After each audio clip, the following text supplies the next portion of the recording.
নমস্কার। গল্পের ঝুলিতে সকল শ্রোতা বন্ধুদের স্বাগত জানাই। আজ আপনাদের জন্য গল্পের ঝুলিতে রয়েছে বিভূতিভূষণ বন্দ্যোপাধ্যায়ের লেখা ডানপিটে। গল্পটি ভালো লাগলে একটা লাইক এবং কমেন্ট করে জানানোর অনুরোধ রইল। আর চ্যানেলে নতুন হয়ে থাকলে আরও গল্প শোনার জন্য চ্যানেলটি সাবস্ক্রাইব করতে কিন্তু ভুলবেন না। তাহলে চলুন শুনে নেওয়া যাক আজকের গল্প। যে সময়ে আমাদের গল্পের শুরু, কাশিতে তখন উৎকৃষ্ট লচ্ছাদার রাবড়ি 5 আনা সের বিক্রয় হইত। ল্যাংড়া আম টাকায় 1 পণ, মহিষের দুধ টাকায় পাখি 12 সের। বাংলা 1287 থেকে 88 সালের কথা।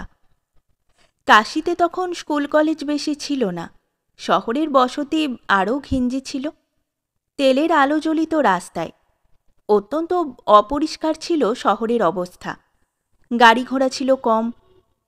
বুড়ুয়া মঙ্গলের মেলার সময় গঙ্গার ধারে ধনীদের 2-4খানা নূতন ধরনের ভিক্টোরিয়া কি ফিটন দেখা যাইত। এক্কা ও স্প্রিংবিহীন টাঙা ছিল প্রধান সম্বল। শহরের বাহিরে উটের গাড়ি চলিত। গণেশ মহল্লাতে তখন রামজীবন চক্রবর্তীর খুব নাম ও প্রসার প্রতিপত্তি। কমিশারিয়েট বিভাগে বড় চাকুরিতে তিনি বেশ 2 পয়সা রোজগার করিয়াছিলেন, তবে হাতে রাখিতে পারিতেন না। সেকালে রীতি অনুযায়ী তার কাশীর বাড়িটা ছিল একটা হোটেলখানা। চাকুরি প্রয়াসী বা অক্ষম ও নিরাশ্রয় আত্মীয় স্বজন ও স্বগ্রামের লোকের ভিড়ে বাড়িতে পা দিবার স্থান থাকিত না। রামজীবনবাবুর 4 ছেলে, বড় 3টি ভয়ানক ডানপিটে। স্কুলে যাইবার নাম করিয়া পথে মারামারি করিত, ঘুড়ি উড়াইত, স্কুলের সময়টি কাটাইয়া ছুটির সময় বাড়ি ফিরিত। ইহাদের উপযুক্ত সঙ্গীও জুটিয়াছিল 10-12 জন পাড়ার ছেলে, সকলেই সমান ডানপিটে। সমানই তাদের বিদ্যার্জন স্পৃহা। স্কুলের সময় দল বাঁধিয়া বাড়ি হইতে বাহির হইয়া হয়তো শহরের বাহিরে পথের ধারের এক বড় পেয়ারা বাগানে ঢুকিয়া ফল ছিঁড়িয়া খাইয়া ফেলিয়া ছড়াইয়া নষ্ট করিয়া বেলা 4টার পরে বাড়ি ফিরিত। কোনোদিন বা সারনাথের পথে কোথাও চড়ুই ভাতি করিতে গেল। মাসের মধ্যে 15 দিন এই রকম চলিত। গণেশ মহল্লাতে প্রেমচাঁদ মুখুজ্জে নামে নদিয়া জেলার একজন বৃদ্ধ ব্রাহ্মণ কাশীবাস করিতেন। তার এক পিতৃমাতৃহীন ভাইপো তার কাছে থাকিয়া নামে বিদ্যাভ্যাস করিত। কাজে সে ছিল উপরুক্ত ডানপিটে স্কুল পালানো ছেলের দলের একজন চাই সদস্য। ভ্রাতুষ্পুত্রটির নাম সতীশ।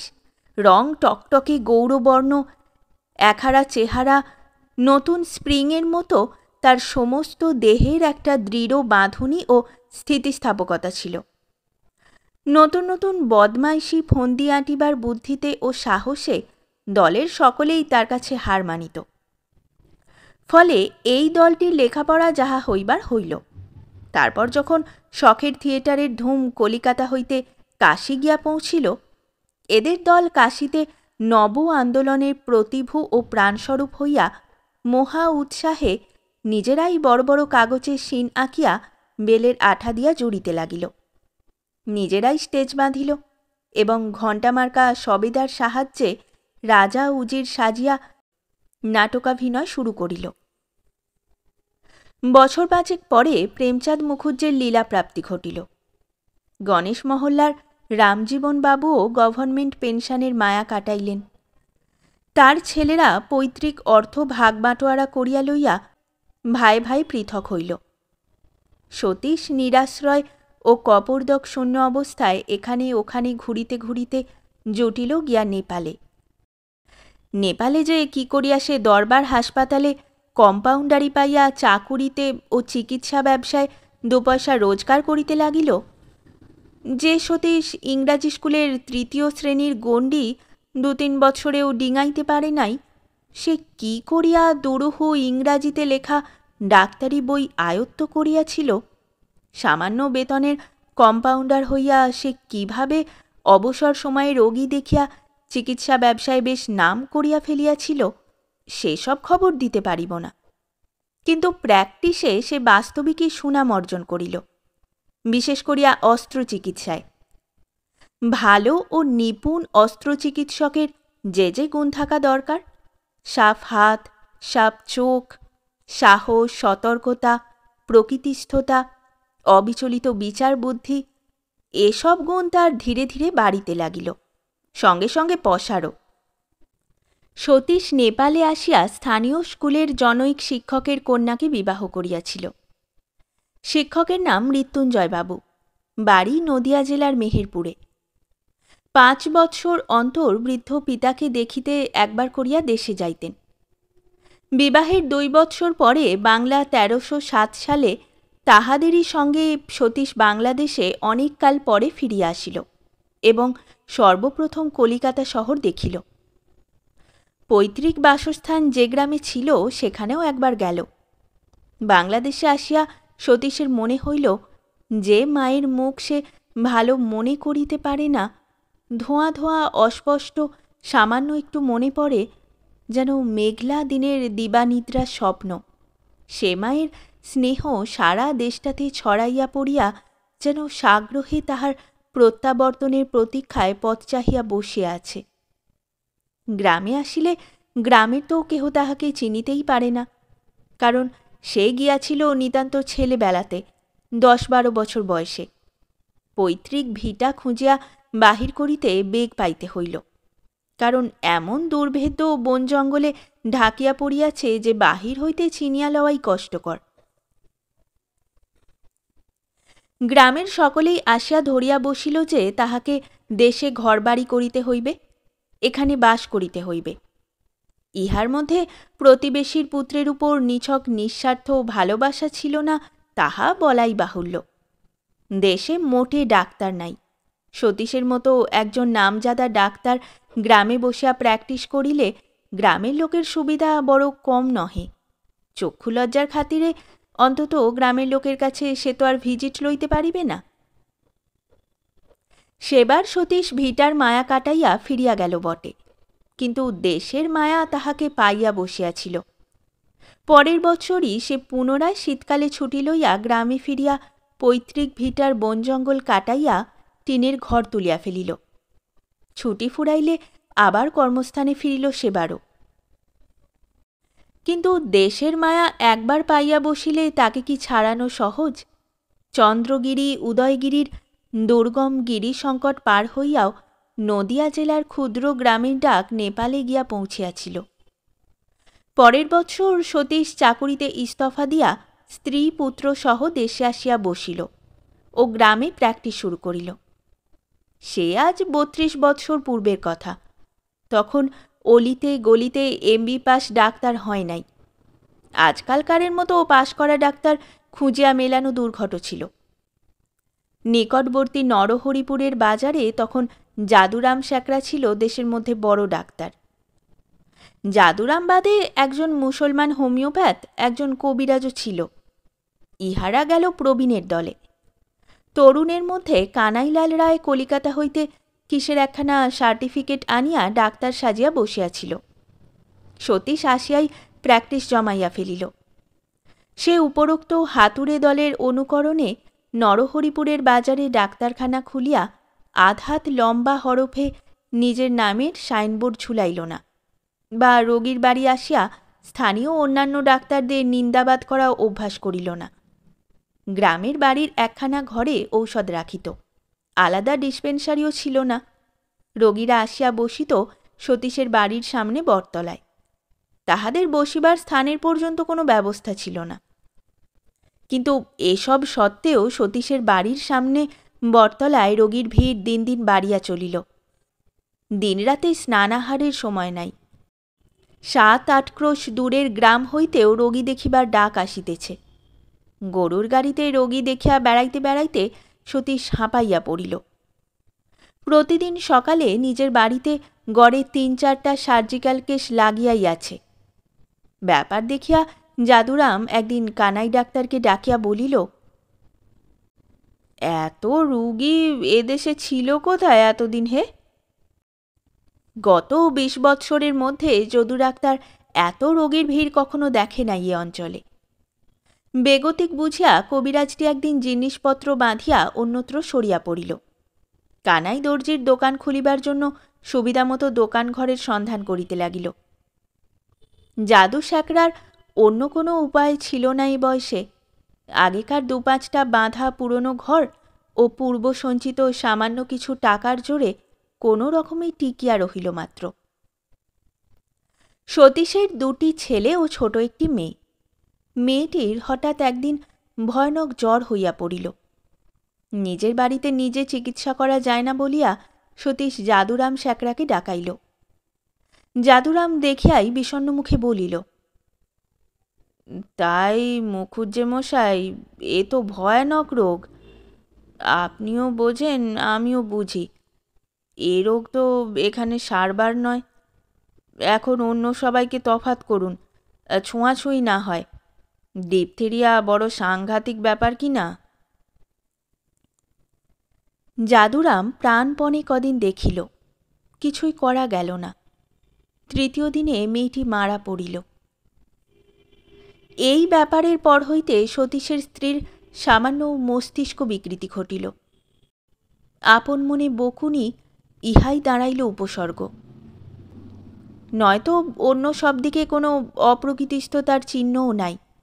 সংসারের কাজকর্ম, স্বামী পুত্রের যত্ন, কিছুরই মধ্যে কোনো ত্রুটি নাই। সতীশ বড় দমিয়া গেল। হাতে পয়সার জোর ছিল। কিছুদিন প্র্যাকটিস বন্ধ রাখিয়া এখানে ওখানে ঘুরাইয়া আনিল সকলকে। পূর্ববঙ্গে শ্বশুরবাড়ি গিয়া রহিল কিছুদিন। কলিকাতায় আসিয়া ডাক্তার কবিরাজ দেখাইল। তখনকার মতো উপশম না হইল যে এমন নয়, কিন্তু দেশে আসিয়াই যথা পূর্বং তথা পরং। বড় ছেলেটির বয়স 12। সে 3 ক্রোশ দূরবর্তী রামনগরে হাইস্কুলের বোর্ডিংয়ে থাকিয়া পড়াশোনা করিতেছিল। ছোট ছেলেটিকেও এবার সতীশ সেখানে রাখিয়া দিল। এসব বাংলা 1312 সালের কথা। তারপর যেমন অন্য 5 জন মানুষের দিন যায়, সতীশের দিনও তেমনইভাবে যাইতে লাগিল। রোগী দেখা, টাকা রোজগার, সংসার প্রতিপালন। ছেলেরা বড় হইল। বড় ছেলেটির নাম বিনয়। সে আইএসসি পাশ করিয়া মেডিকেল কলেজে ডাক্তারি পড়িতে লাগিল। সতীশ পুত্রবধূর মুখ দেখিবার জন্য এই সময় তাহার বিবাহও দিল। ছোট ছেলে তখনও স্কুলের ছাত্র। সে তার দাদার চেয়েও মেধাবী এবং সুবুদ্ধি। ইতিমধ্যে নানা স্থান হইতে তাহার বিবাহের সম্বন্ধ যাতায়াত করিতেছিল। এসব গেল বাহিরের ব্যাপার। সতীশের মনের বড় অদ্ভুত পরিবর্তন হইতে লাগিল ধীরে ধীরে। 15-16 বৎসর ধরিয়া সে এই গ্রামে এবং পার্শ্ববর্তী অঞ্চলে ডাক্তারি করিতেছে। এই 15-16 বৎসরের জীবন নিতান্ত একঘেয়ে। রোগী দেখা, খাওয়া, ঘুমানো, ভূষণদার দোকানে বসিয়া মাঝে মাঝে গল্পগুজব, সংসারের বাজার হাট করানোর ব্যবস্থা করা। দিনের পর দিন, মাসের পর মাস, বৎসরের পর বৎসর। একঘেয়ে এক রকম জীবনধারা। বৈচিত্র্য নাই, পরিবর্তনও নাই। নূতনতর অনুভূতির কোনো আসিবার পথ নাই কোনো দিক দিয়া। কিন্তু সতীশ এ বিষয়ে খুব সচেতন নয়। জীবনে তেমন আর আনন্দ নাই এ কথা একাধবার তাহার মনে যে না উঠিয়াছে এমন নয়, কিন্তু এ লইয়া ভাবিতে সে বসে নাই কখনো। ভাবিবার সময়ও পায় নাই। কিন্তু ক্রমে এ কথাটা তাহার মনের মধ্যে উঁকি মারিতে লাগিল। হয়তো নিস্তব্ধ দুপুরে বিলের পাশের পথ দিয়া গরুর গাড়িতে আরামে সে ভিন গায়ে রোগী দেখিতে চলিয়াছে। মাঠের ধারে ধারে ঘুঘু পাখির ডাকে কিংবা বিলের গভীর জলে বাগদি ছেলের ডোঙা চড়িয়া মাছ ধরিবার দৃশ্যে সে দেখিত সে হঠাৎ অন্যমনস্ক হইয়া কাশিতে যাপিত বাল্যজীবনের কথা ভাবিতেছে। রামরাম সাহু হালুয়াইয়ার দোকানে লক্ষ্মী বলিয়া সেই মেয়েটি থাকিত। এতকাল পরেও তার সে গলার সুমিষ্ট সুর যেন প্রাণে লাগিয়া আছে। একবার সে, রামজীবনবাবুর বড় ছেলে বাদল, তার ভাগ্নে নরু, 3 জনে জঙ্গলবাড়ির বারোয়ারি আসরে সিদ্ধি খাইয়া কি কাণ্ডটাই করিয়াছিল। নেপালে একবার কর্নেল খর্গ শামসের জঙ্গ রানা বাহাদুরের কন্যার বিবাহেতে নিমন্ত্রিত হইয়া গিয়াছিল। গিয়া দেখিল খাওয়া দাওয়ার কোনো ব্যবস্থা নাই। একটা মোড়কের মধ্যে মশলা ও সুপারি, আর একটা মোড়কে 5টি টাকা। সতীশ কর্নেল বাহাদুরের দেওয়ানকে বলিল, টাকা কিসের? নিমন্ত্রিত হয়ে এসে টাকা নেওয়া আমরা অপমানজনক মনে করি। দেওয়ান বলিল, এখানে এই নিয়ম, না নিলে কর্নেল চটতে পারে। সতীশ রাগ করিয়া বলিল, চোটে আমার কি করবেন তিনি? চাকরি নেবেন? নিন, আমি এক্ষুনি ইস্তফা দিতে রাজি আছি। টাকা কখনোই নিতে পারব না। গোলমাল শুনিয়া রানা বাহাদুর নিজে আসিয়া ব্যাপারটা অন্যভাবে মিটাইয়া দিলেন। চাকুরি যাওয়া তো দূরের কথা, সেই মাসেই সতীশের 10 টাকা বেতন বৃদ্ধি হইয়াছিল। গত 15 বৎসর ধরিয়া সতীশ তো অনবরত সকলের কাছেই কাশী আর নেপালের গল্প করিয়া আসিতেছে। তাহার সমবয়সী লোকদের কাছে, দেশের বন্ধুদের কাছে, রোগী ও রোগীদের আত্মীয় স্বজনের কাছে। কিন্তু সে শুধু বাহাদুরি লইবার জন্য। সে কত দেশ বেড়াইয়া কত অভিজ্ঞতা সঞ্চয় করিয়াছে, কত বড় মানুষই করিয়াছে, কত বড় বড় লোকের সমাজে মিশিয়াছে, তাহা সাড়ম্বরে জাহির করিবার জন্য। এবারে কিন্তু এসব জীবনের স্মৃতি একটা অস্পষ্ট বেদনার মতো তাহার মনে আসিয়া উদয় হইতে লাগিল। কি যেন একটা জিনিস চিরকালের জন্য হারাইয়া গিয়াছে, আর কোনোদিন তাহার সাক্ষাৎ মিলিবে না। সতীশের এই এত বড় পসারের বিনিময়েও না, সঞ্চিত অর্থের বিনিময়েও না, কোনো কিছুতেই না। এ গ্রামের জীবনও ক্রমে নিরানন্দ হইয়া উঠিতে লাগিল। সতীশ গ্রামে আসিয়া এ গ্রামে যে কয়টি সুখের সুখী, দুঃখের দুঃখী প্রবীণ আত্মীয় স্থানীয় লোক পাইয়াছিল, এ পাড়ার অম্বিকা রায়, শ্যামাকান্ত গাঙ্গুলি, ও পাড়ার বৃদ্ধ গোঁসাই মশাই, ইহারা একে একে মারা গেলেন। আষাঢ় মাসের শেষে যাদুরাম স্যাকরার রোগশয্যা পার্শ্বে সতীশের ডাক পড়িল। যাদুরামের বয়স হইয়াছিল প্রায় 75 বৎসরের কাছাকাছি। গত 10 বৎসর অর্থাভাব ও দারিদ্র্যের সঙ্গে যুদ্ধ করিয়া যাদুরামের স্বাস্থ্য একেবারে ভাঙিয়া পড়িয়াছিল। সতীশ বুঝিল এই বয়স, তার উপর ডবল নিউমোনিয়া রোগ। যাদুরামও বিছানা ছাড়িয়া আর উঠিবে না। যাদুরাম নিজেও সেটা খুব ভালো করিয়াই বুঝিয়াছিল। ক্ষীণ কণ্ঠে বলিল, মুখুজ্জে মশাই, ওষুধ আর কি দেবেন? পায়ের ধুলো দিন। একটা কথা বলি, নাতিটার উপায় করতে পারলাম না। দুটো ছেলে মারা গেল। ওই বংশের মধ্যে শিবরাত্রি সলতে ওকে আপনার চরণে দিয়ে গেলাম। কম্পাউন্ডারিতে ভর্তি করে নেবেন আপনার ডাক্তারখানায়। বছর 3 দেখে শুনে শিখলে তবুও অন্য চাষা গাঁয়ে গিয়ে হাতুড়েগিরি করেও 2 খেতে পারবে। সতীশের চোখ জলে ভরিয়া আসিল ভগ্ন হৃদয় বৃদ্ধ চিকিৎসকের অন্তিম শয্যাপার্শ্বে বসিয়া। সে আশ্বাস দিল, এ বিষয়ে তাহার দ্বারা যতদূর সাধ্য সে করিতে ত্রুটি করিবে না। যাদুরাম এমন পয়সা রাখিয়া যায় নাই তাহার শ্রাদ্ধের খরচ নির্বাহ হইতে পারে। সতীশ নিজে শ্রাদ্ধ সংক্রান্ত যাবতীয় ব্যয়ভার বহন করিল। নাতিকে নিজের ডাক্তারখানায় আনিয়া কাজ শিখাইতে লাগিল। খুচরা কিছু দেনা ছিল বৃদ্ধের, তাহাও একরূপ সাময়িক মীমাংসা করিয়া দিল। এই সময় সতীশের নিজের সময়েরও পরিবর্তন দেখা দিল।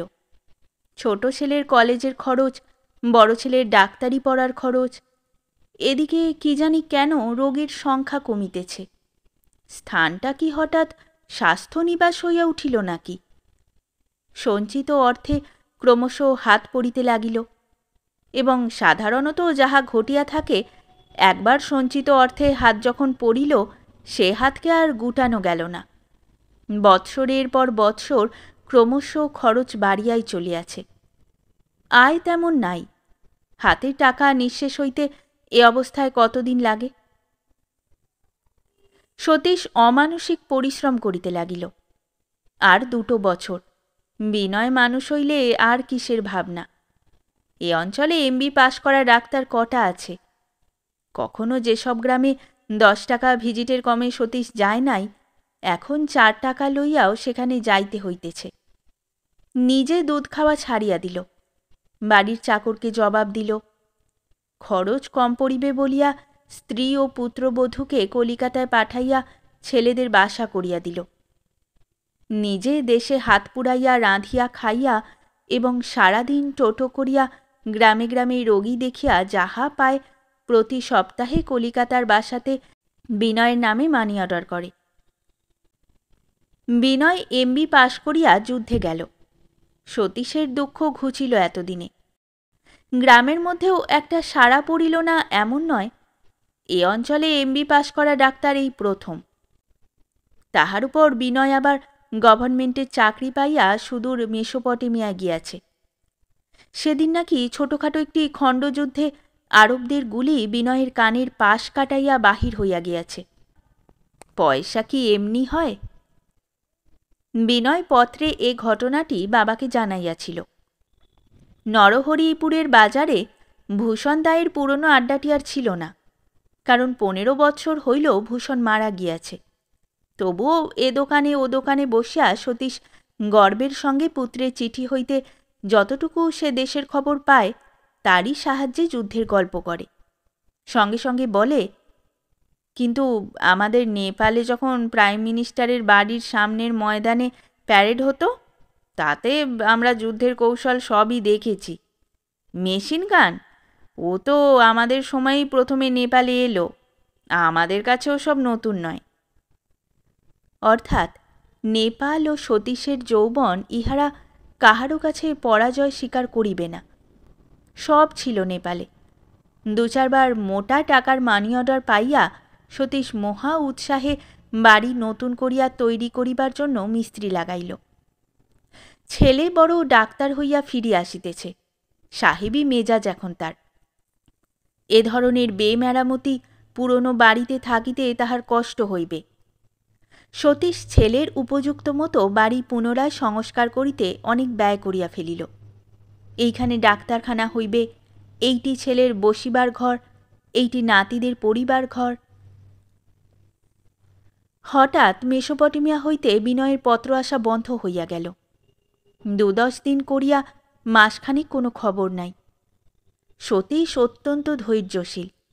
সে নিজে অটল থাকিয়া স্ত্রী ও পুত্রবধূকে নানা মিথ্যা স্তোকবাক্যে ভুলাইয়া রাখিবার চেষ্টা করে। ক্রমেই গ্রামময় গুজব রটিয়া গেল বিনয় আর নাই, যুদ্ধে মারা পড়িয়াছে। বিনয়কে গ্রামের সকলেই ভালোবাসিত। তাহার সুন্দর চেহারা ও মধুর ব্যবহারের গুণে বিনয়কে কেহ পর ভাবিত না। এ দুঃসংবাদে চোখের জল ফেলিল না এমন লোক গ্রামে নাই। সতীশের সহ্য করিবার শক্তি দেখিয়া সকলে অবাক হইয়া গেল। তাহার মুখে একদিন কেহ কোনো দুর্বল কথা শুনিল না, চোখের জল তো দূরের কথা। জ্যৈষ্ঠ মাস, ভীষণ গরম। মুখুজ্জে বাড়ির তেঁতুলতলার সামনে একটা ভাঙা গরুর গাড়ির উপর বসিয়া পাড়ার নিষ্কর্মা যুবকেরা আড্ডা দিতেছে। এমন সময়ে সাইকেলে মোড়ের মাথায় সাহেবী পোশাকে কাহাকে আসিতে দেখা গেল। বিনয়। মুখুজ্জে গিন্নি স্নানান্তে শিব পুজো করিতে বসিয়াছিলেন। পূজা ফেলিয়া ছুটিতে ছুটিতে পথের ধারে আসিলেন, অর্থাৎ তাহার পায়ের বাতের দরুন যতটুকু ছোটা তার পক্ষে সম্ভব হয় ততটুকু বেগে। বিনয়কে বুকের মধ্যে জড়াইয়া কাঁদিয়া ফেলিলেন। যুবকেরা সকলে বলিল, আচ্ছা ভয় দেখিয়েছিলেন বিনয়দা, বেশ যা হোক। বিদ্যুৎ বেগে গ্রামের সর্বত্র বিনয়ের প্রত্যাবর্তনের সংবাদ প্রচারিত হইবার সঙ্গে সঙ্গে সতীশ ডাক্তারের বাড়ির উঠানে সব পাড়ার লোক ভাঙিয়া পড়িল। বিভিন্ন পাড়ায় সেদিন সন্ধ্যায় গ্রামের মেয়েরা হরিলুট দিল। বিনয় যুদ্ধ হইতে আসিয়া প্রথম প্রথম গ্রামেই বসিয়াছিল, তারপর সে মহকুমায় গিয়া বসিল। এত পসার এ অঞ্চলে কোনো ডাক্তার কেহ কখনো দেখে নাই। সতীশও ডাক্তারি করিত স্বগ্রামেই, কিন্তু ছেলে আসিবার সঙ্গে সঙ্গে তাহার পসার কমিয়া গেল। সবাই বিনয়কে চায়, সতীশকে কেহ বড় একটা ডাকে না। সে সকলকে গর্বের সঙ্গে বলে, তা তো হবেই, বিনয় এসেছেন, অত বড় ডাক্তার। আমরা তো সেকেলে কোয়াক, ওদের কাছে কি আমরা। পরাজয়েরও সুখ আছে, গর্ব আছে। সতীশ একদিন হঠাৎ আবিষ্কার করিয়া ফেলিল সে বৃদ্ধের দলে পড়িয়া গিয়াছে। গণেশ মহল্লার সেই ডান পিঠে সতীশ ঠাসা বন্দুকের এক দেওরে অসিঘাটের ওপারের চরে যে 3টা পাখি মারিয়াছিল মনে আছে? বুড়া মঙ্গলের সময় আলোকিত বজরার পাশ দিয়া ডুবসাঁতার দিতে দিতে কাহাদের আলোকোজ্জ্বল বজরা। যাক, সেসব পুরনো কাসুন্দি ঘাঁটিয়া লাভ কি? মোটের উপর সতীশকে সবাই এখন বুড়ো কর্তা বলিতে শুরু করিয়াছে, এটা সে লক্ষ্য করিল, বিশেষত বিনয় ফিরিয়া আসিবার পর হইতে। নাতিরা স্কুলে পড়ে। সতীশের ছোট ছেলে কিন্তু ভালো হইল না। সে কলেজ ছাড়িয়া দিয়া এতদিন বাড়িতেই বসিয়াছিল। এইবার দাদার ডাক্তারখানায় কম্পাউন্ডারি আরম্ভ করিল। জলের স্রোতের মতো বৎসর কাটিয়া যাইতেছে। দেখিতে দেখিতে বিনয়ের প্রত্যাবর্তনের পর 7 বৎসর কাটিল। এই 7 বৎসরে অনেক পরিবর্তন ঘটিয়া গেল সতীশের জগতে। বিনয় কুসঙ্গে পড়িয়া ঘোর মাতাল হইয়া উঠিয়াছে। পয়সা যথেষ্ট রোজগার করে, কিন্তু হাতে রাখিতে পারে না, কাহাকেও মানে না। যুদ্ধে গিয়াই সে মদ খাইতে শিখিয়াছিল। আগে বাপকে ভয় করিত, লোকলজ্জার ভয় রাখিত। এখন বয়স বাড়িবার সঙ্গে সঙ্গে বাপকে আর তেমন মানে না। সতীশ স্বগ্রামেই থাকিত। প্রথম প্রথম পুত্রবধূরা গ্রামের বাড়িতেই থাকিত। ক্রমেই তাহারা চলিয়া গেল বিনয়ের বাসায়। সতীশের স্ত্রীর সেই উন্মাদ রোগ একেবারে কখনো সারে নাই। এই সময় বেশি করিয়া দেখা দিল। সেই জন্যই মাকে বিনয় দেশের বাড়িতে রাখিয়াছিল। তবু এতদিন সর্বদা দেখাশোনা করিত, শুশ্রূষা ও চিকিৎসার ত্রুটি কখনো করে নাই। ক্রমে ক্রমে কিন্তু মাকেও সে অবহেলা করিতে লাগিল। 1 মাসেও একবার মাকে দেখিতে আসে না, অথচ সে মোটর কিনিয়াছে। এই 9 মাইল আসিতে কতক্ষণ লাগে? শুধু পান দোষ নয়, আনুষঙ্গিক অনেক উপসর্গই জুটিয়াছে বিনয়ের। স্ত্রী পুত্রকে যন্ত্রণা দেয়, সংসারের ন্যায্য খরচের টাকা রাত্রে কোথায় গিয়া ব্যয় করিয়া আসে কেহ জানে না। প্রায়ই সারারাত্রি বাহিরে কাটায়। মাঝে মাঝে দিনমানেও ডাক্তারখানায় বসে না। পসার কমিতে লাগিল। রোগীরা আসিয়া ফিরিয়া যায়। বৃদ্ধ বয়সে সতীশ ঘোর অর্থকষ্টে পড়িল। বিনয় বাপমাকে মাঝে মাঝে টাকা যে না দেয় এমন নয়, কিন্তু তাহাতেই সতীশের চলে না। ছোট ছেলেটি দাদার অবস্থা দেখিয়া নিজের স্ত্রী পুত্র লইয়া শ্বশুরবাড়ি চলিয়া গেল। সেও বাপমায়ের বিশেষ কোনো সংবাদ লয় না। সন্ধ্যাবেলা বসিয়া বসিয়া তামাক খাইতে খাইতে সতীশ অন্যমনস্কভাবে এইসব কথাই ভাবিতেছিল। এমন সময়ে উঠানেই কাহাকে আসিতে দেখা গেল। কে? আমি পটল দাদা। সতীশ খুশি হইয়া একগাল হাসিয়া হুঁকা হাতে উঠিয়া দাঁড়াইল। আয় পটল, আয় আয়। পটল বিনয়ের বড় ছেলে দিব্যেন্দুর ডাকনাম। গৌরবর্ণ সুশ্রী 14-15 বছরের হাস্যমুখ বালক। নাতিদের জন্য বৃদ্ধের মন কেমন করে সর্বদা, কিন্তু তাহারা বড় একটা এদিকে পা দেয় না। অপ্রত্যাশিতভাবে নাতিকে দেখিয়া সতীশ যেন আকাশের চাঁদ হাতে পাইল। তোর বাবার খবর কি রে পটল? দিব্যেন্দু অপরাধীর মতো দৃষ্টিতে চাহিয়া বলিল, সেই একই রকম দাদা, বরং আরও বেড়েছে। পরে সে দাগ দেখাইল। মাতাল অবস্থায় বাবা কি একটা শক্ত অ্যালজেব্রার অঙ্ক কষিতে দিয়াছিল, সে পারে নাই বলিয়া ছড়ি দিয়া মারিয়াছে। দুজনেই বসিয়া অনেক কথা হইল। সতীশ বলিল, বস পটল, রাঁধিগে গিয়ে, খাবি কি নইলে? সতীশের স্ত্রী এখন সম্পূর্ণ পাগল। একটা ঘরে একা দিনরাত শুইয়া থাকে। আপন মনে বিড়বিড় করিয়া বকে। কাজকর্ম করা দূরের কথা, না খাওয়াইয়া দিলে খায় না। সতীশ বলিল, একবার মনে হয় পটল আবার প্র্যাকটিস শুরু করি, কিন্তু এখন আর আমায় ডাকবে না। 30 বছর আগে যখন এসেছিলাম এদেশে তখন তেমন ডাক্তার ছিল না। এখন নরহরিপুরের বাজারেই 3টে ক্যাম্বেল পাস, একটা এমবি। ওদিকে তো বিনয় রয়েছে, অমল রয়েছে, শ্যামবাবু, সবাই এমবি। আমাকে আর কে ডাকবে? দিব্যেন্দু বলে, ভেবো না দাদা, আমি পাশ করে যখন চাকরি করব তখন তোমার আর এ দশা থাকবে না। সতীশ উৎসাহের সহিত বলে, আমায় কাশি পাঠিয়ে দিস পটল, কতকাল দেখিনি। এই শুনবি তবে আমরা কি করতাম সেখানে? দিব্যেন্দু জ্ঞান হইয়া পর্যন্ত কাশীর গল্প, নেপালের গল্প অনেক শুনিয়াছে ঠাকুরদাদার মুখে। একই গল্প 50 বার সে শুনিয়াছে অন্তত, মুখস্থ বলিতে পারে। তবুও বৃদ্ধ ঠাকুরদাদাকে খুশি করিবার জন্য বলিল, বলো না দাদা, চন্দ্রগিরি পার হবার সময় সেবার নেপালের পথে সেই কি হয়েছিল?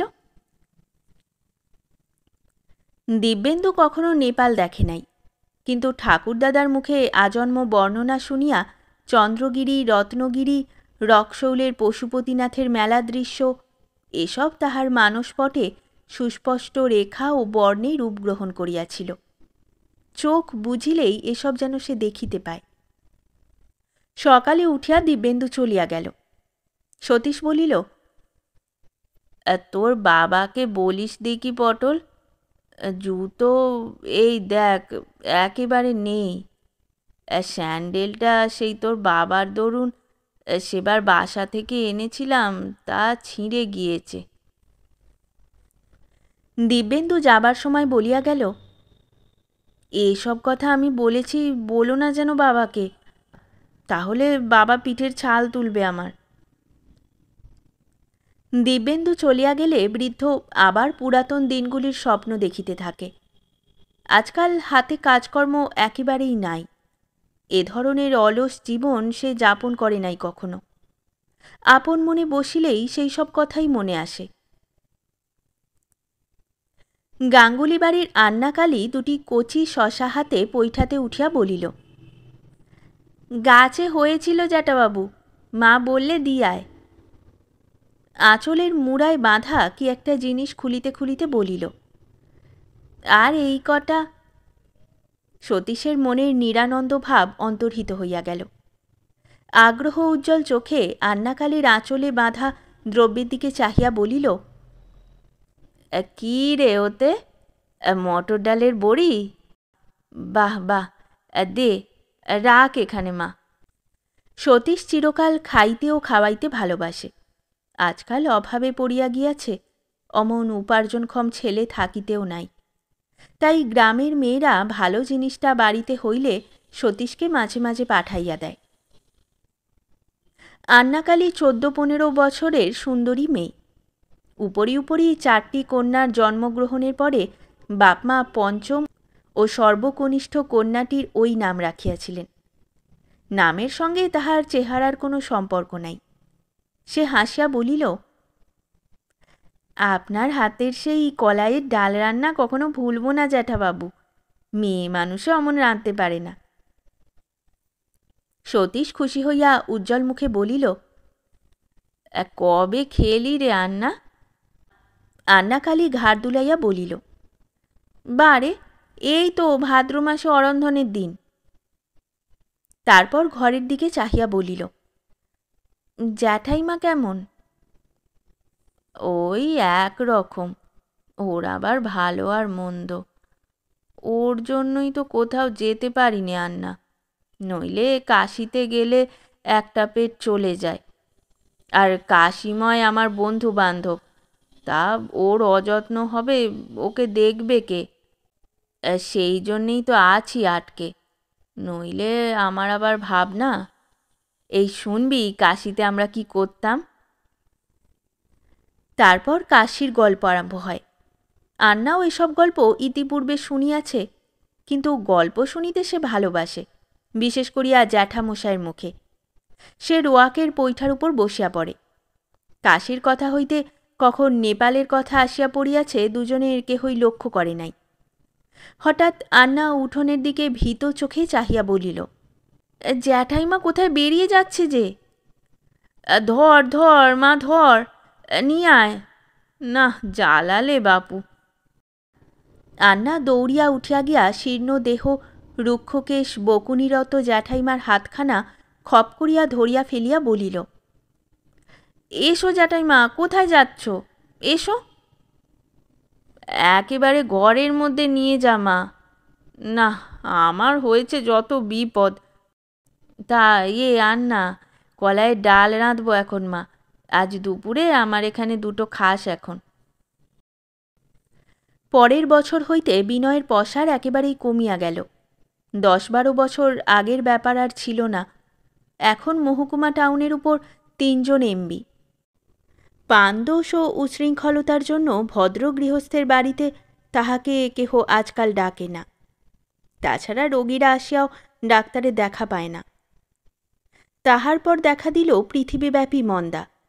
পাটের বাজার একেবারে পড়িয়া গেল। রোগ হইলেও আর লোকে ডাক্তার দেখাইতে পারে না। বিনয় মহা অর্থকষ্টের মধ্যে পড়িল। সে লোক খারাপ নয়, হাতে পয়সা থাকিলে যতক্ষণ খরচ করিতে না পারে ততক্ষণ তাহার মনে শান্তি হয় না। উদার দিলদরিয়া মেজাজের মানুষ। বাবাকে সে ইচ্ছা করিয়া অবহেলা করে তা নয়। বাবা এত ঘনিষ্ঠ, এত সুপরিচিত যে তাহার সম্বন্ধে সে কোনো খেয়ালই করে না। সতীশ মুখ ফুটিয়া কখনো ছেলেকে জানায়ও নাই তাহার অসচ্ছলতার কথা, পাছে ছেলেকে বিব্রত হইতে হয়। এই অবস্থায় একদিন বিনয় পিতার সহিত দেখা করিতে আসিল। সতীশ অপ্রত্যাশিতভাবে ছেলেকে দেখিয়া মহা ব্যস্ত হইয়া উঠিল। সারা বাড়ির মধ্যে একখানা চেয়ার কি টুল পর্যন্ত নাই। ছেলেকে বসিতে দেয় কিসে যে? বিনয় বলিল, থাক বাবা থাক, আমি এই যে বেশ বসেছি।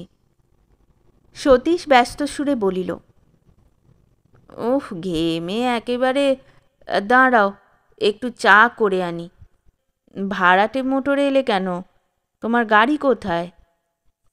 গাড়ি আছে, ইঞ্জিন খারাপ হয়ে গেছে, মেরামতের জন্য 1 মুঠো টাকা দরকার। হাতে পয়সা কোথায়? কাজেই গাড়ি গ্যারেজে পড়ে। পটল কোথায়? কলকাতাতেই আছে।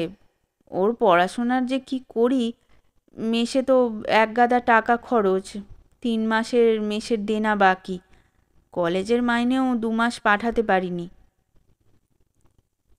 পিতা পুত্রে অনেকক্ষণ পরামর্শ হইল। 3 জায়গার খরচ বিনয় তো আর পারে না। দেশের বাড়ি, টাউনের বাসা এবং দিব্যেন্দুর মেস ও কলেজের খরচ। কি এখন করা যায়? বিশেষ কিছুই মীমাংসা হইল না। উঠিবার সময় বিনয় কুণ্ঠিতভাবে বাবাকে 2টি টাকা দিতে গেল। ছেলের শুষ্ক ও চিন্তাকুল মুখ দেখিয়া বৃদ্ধ টাকা 2টি প্রাণ ধরিয়া লইতে পারিল না। বলিল, রেখে দাও এখন। সোমবার দোষ্টিঘাটা থেকে ডাক এসেছিল, কিছু পেয়েছি। তোমার মোটরের ভাড়াও তো লাগবে আবার। গ্রামের একটি ছেলে রেলে কাজ করিত। ছুটি লইয়া দেশে আসিয়া প্রায়ই সন্ধ্যাবেলা সতীশের কাছে গল্প করিতে আসিত। একদিন সতীশ বলিল, দেখো উমাপদ, ভাবছি কি জানো, তোমার জ্যাঠাইমাকে ওর বাপের বাড়িতে রেখে আমি কাশী চলে যাই। একজন লোকের কাশীতে বেশ চলবে, নইলে এদিকে সবই তো শুনলে। বিনয় বড় মুশকিলে পড়েছে। রুগীপত্তর নেই, ডাক নেই। এই বাজারে 2টো সংসার চালানো কি সোজা কথা রে বাবা? আমরা চলে গেলে ও তবু খানিকটা খোলসা হয়। আর তাছাড়া কাশীতে আমার বন্ধুবান্ধব ভর্তি। আহা, কত কাণ্ডই করেছি সব এক সময়। কাশীতে কাকে না চিনি। উমাপদ আবাল্য এসব গল্পের সঙ্গে পরিচিত। সে বলিল, পাগল হয়েছেন? আপনার ছেলেবেলার আমলে তারা কি আর কেউ এখন আছে ভাবছেন? সেসব কি? সতীশ কথাটা পছন্দ করিল না, বাধা দিয়া বলিল, তুমি কি করে জানলে নেই? আমাদের সে ডান পিটে দলের ছেলে হঠাৎ মরবার নয় যেন। ছেলে কথাটা অসতর্ক মুহূর্তে মুখ দিয়া বাহির হইয়া গেল। সব আছে, হঠাৎ আমরা মরছি নে। তুমি জানো না আমাদের সে দলের কথা শুনবে তবে? উমাপদও ব্যস্ত হইয়া বলিল, জ্যাঠামশাই, আর একদিন বরং এসে, আজ একটু কাজ আছে, উঠি এখন। দিন 15 পরে সতীশ একদিন কাশী স্টেশনে দুপুরবেলা নামিল। স্ত্রীকে মেহেরপুরে ছোট শালার কাছে রাখিয়া আসিয়াছে। আসিবার সময় বাড়ির চাবিটা আন্নাকালীর হাতে দিয়ে আসিয়াছে, বিনয় আসিলে দিবার জন্য। ছেলেকে কোনো খবর দেয় নাই, কেন মিছামিছি তাহাকে বিব্রত করা। কাশীতে নামিয়া মনে একটা অপূর্ব উৎসাহ ও উত্তেজনা অনুভব করিল। বাল্যের সেই কাশী, এতদিন কি করিয়া ভুলিয়া ছিল সে? বাংলাদেশের একটা জঙ্গলে ভরা ছোট্ট পাড়াগাঁয়ে জীবনে 30টি বছর। সারা দিন ধরিয়া সে কাশীর পথে পথে ঘুরিয়া বেড়াইল, পঞ্চগঙ্গা ঘাটে স্নান করিল, বিশ্বনাথ দর্শন করিল। বাল্যের দিনগুলির সঙ্গে জড়িত যেসব জায়গায় একদিনের মধ্যে পায়ে হাঁটিয়া যাওয়া সম্ভব, তাহা সে বড় বাদ দিল না। কিন্তু ধীরে ধীরে তাহার মনে হইতে লাগিল, কাশী তাহার সেই 40 বছর আগেকার কাশীকে সে যেন খুঁজিয়া পাইতেছে না। সে কাশী কোথায় গেল? এ কাশীকে তো চেনে না। গণেশ মহল্লায় পুরাতন সঙ্গীদের সন্ধান কেহ জানে না। কেবল রামজীবনবাবুর মেজ ছেলে পতিতপাবন পৈতৃক বাটিতে এখনও বাস করিতেছে। পতিতপাবন সতীশকে দেখিয়াই চিনিতে পারিল। বলিল, সতীশদা, তোমার চেহারা তো এখনো বেশ আছে। আমারও ধরো এই 62 হলো, আমি তোমার চেয়ে বুড়ো হয়ে গেছি। মানে অম্বলের অসুখে আমরা। এতদিন ছিলে কোথায়? নানা পুরাতন দিনের গল্প হইল। পতিতপাবনের অবস্থা ভালো নয়, ব্যবসায় বারবার ক্ষতিগ্রস্ত হইয়া সর্বশান্ত হইতে বসিয়াছিল। তারপর উপরি উপরি 2টি উপযুক্ত ছেলে মারা গিয়াছে। ছোট ছেলেটি রেশমের কাপড়ের ব্যবসা করে বিশ্বনাথের গলির মধ্যে, তাতেই কোনো রকমে চলে। ভাইগুলির মধ্যে কেবল ছোট ভাইটি বাঁচিয়া আছে। পাটনাতেই শ্বশুরবাড়ি বাসা বাঁধিয়াছিল, বহুদিন হইল সেইখানে আছে। সন্ধ্যাবেলা সতীশ দশাশ্বমেধ ঘাটে চুপ করিয়া বসিল। সম্মুখে হাসিমাখা কত অজানা তরুণ মুখে গান, আনন্দের উচ্ছ্বাস। দিব্যেন্দুর কথা মনে পড়িল। দিব্যেন্দু বলিয়াছিল, দাদা, আমি চাকরি করলে তোমার ভাবনা থাকবে না। দিব্যেন্দু জানে না যে তাহার দাদা লুকাইয়া কাশী চলিয়া আসিয়াছে।